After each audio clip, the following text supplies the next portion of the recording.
Hello, my name is Melissa, and on behalf of Expert Village, today I'm going to teach you a couple of different ways to make the perfect cup of hot apple cider. So as I mentioned earlier, you can either do this on the stove in a crock pot, or the way I'm going to show you now is to use your coffee maker, which is a great, simple, easy, and relatively fast. The great part is you can dump everything in and let it infuse, walk away, go run your errands, and when your friends come over, you're good and ready to go. If you're having a party, the crock pot is the way to go. Obviously, one, because it will hold more.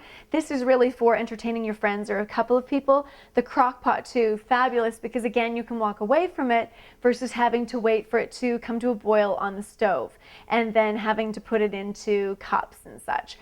With a crock pot at parties, you can have a ladle there. You can decorate your area up, especially if you're going to have a Halloween theme or a winter theme, and it's great. It's everyone can help themselves. So let's prepare this. What we need to do is you take as much apple cider as you want, put it into your crock pot or your coffee maker cup here. And then the next part of this is we're going to take you've got a couple different choices to make here. If you're going to put in some orange slices, you can put them in now. I tend to not do this. The other thing that people often do is they'll put in some dark brown sugar, usually about a quarter cup, depending if it's in a larger crock pot, a bit less if you're putting it in something like this.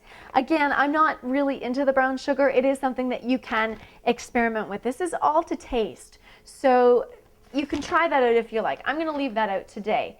Next, we're going to put in some whole cloves. Now, the other thing people recommend that I've spoken to is that you either put all of this in cheesecloth and you wrap it up and then you drop it in, or you can use a coffee strainer here. You can put everything in that, close it up, and put it in too. But really, I like just to throw everything in, and instead of needing to deal with all this, pulling it out, throwing it out, really all you need to do, that floats, makes it look great, and especially for parties, if you're going in to use a crock pot, you don't want to have all of this in there. It'll look not so nice.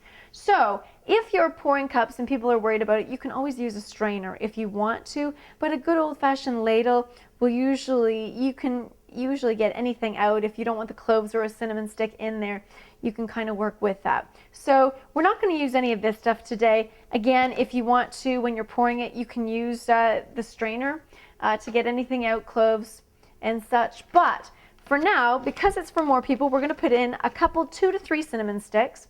We'll drop those in there. We'll put in 3 today. And then we're going to put in some cloves. This we'll put in about 4 to 5. So we'll put in 1, 2, 3, 4, 5. Drop them in there. And the same with the whole allspice. We're going to put a couple of those in as well. Again, if you want to use the cheesecloth, you're more than welcome to, or you want to, even if you have one of those loose T-ball holders, they're great as well. You can drop those in. So we'll put in about 3 to 4 of the whole allspice. Again, we're just trying to add more flavor.